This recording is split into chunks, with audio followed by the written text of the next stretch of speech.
माझी लाडकी बहीण आणि माझ्या लाडक्या भगिनी सगळ्या आपण उपस्थित आहात।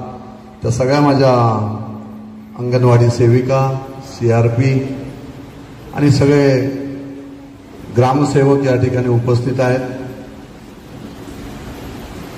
परवा जिल्हा नियोजनची बैठक झाली आणि तात्काळ गटविकास अधिकाऱ्यांना मी सांगितलं की आपल्याला अंगणवाडी सेविका आणि अशा CRP आपल्या एकत्रपणे एक बैठकीचं आयोजन या ठिकाणी करा, जेणेकरून जे उद्दिष्ट ठेवून शासन प्रशासन एकत्रपणे येऊन ही महत्वाकांक्षी योजना माझी लाडकी बहीण ही योजना संपूर्ण महाराष्ट्रभर आपण सारेजण पाहताय की मोठ्या प्रमाणात या योजनेला प्रतिसाद संपूर्ण राज्यातून मिळत असताना आपला तालुका हा कर्जत तालुका ट्रायबल भाग म्हणून ओळखला जातो।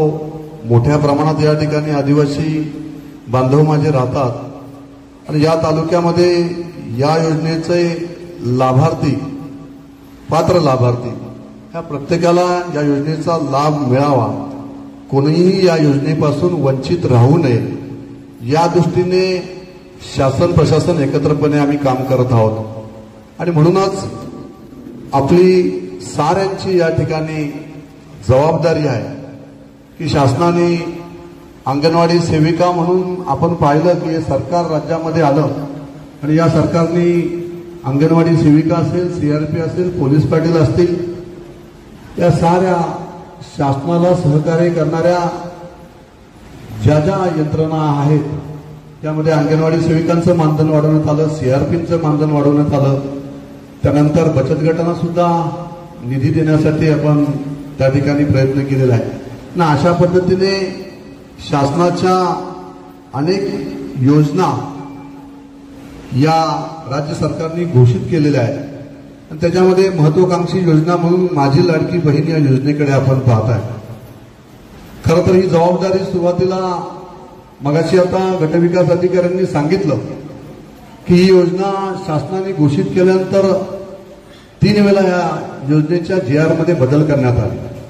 ज्या ज्या त्रुटी होत्या, जाचक होत्या, त्या शक्य नव्हत्या, त्याच्यामुळे तात्काळ मुख्यमंत्र्यांना सगळ्याच आमदारांनी त्या ठिकाणी ते बदल करायला हवेत, ते बदल त्या ठिकाणी तात्काळ करण्यात आले आणि ही योजना सुलभतेने कशी सर्वसामान्य महिला भगिनीपर्यंत पोहोचेल हा प्रयत्न या ठिकाणी केलेला आहे।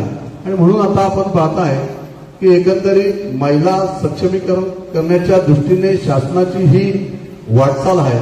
या दृष्टीने हे उचललेलं एक मोठं ऐतिहासिक पाऊल म्हणावं लागेल की आदरणीय राज्याचे मुख्यमंत्री एकनाथजी शिंदे साहेब, उपमुख्यमंत्री आदरणीय देवेंद्रजी फडणवीस साहेब, उपमुख्यमंत्री सन्माननीय अजितदादा पवार साहेब या तिन्ही नेत्यांनी दूरदृष्टी ठेवून महिला सक्षमीकरणाला प्राधान्य देऊन या योजनेचं एक महत्वाकांक्षी योजना ही आपल्या समोर आणलेली आहे।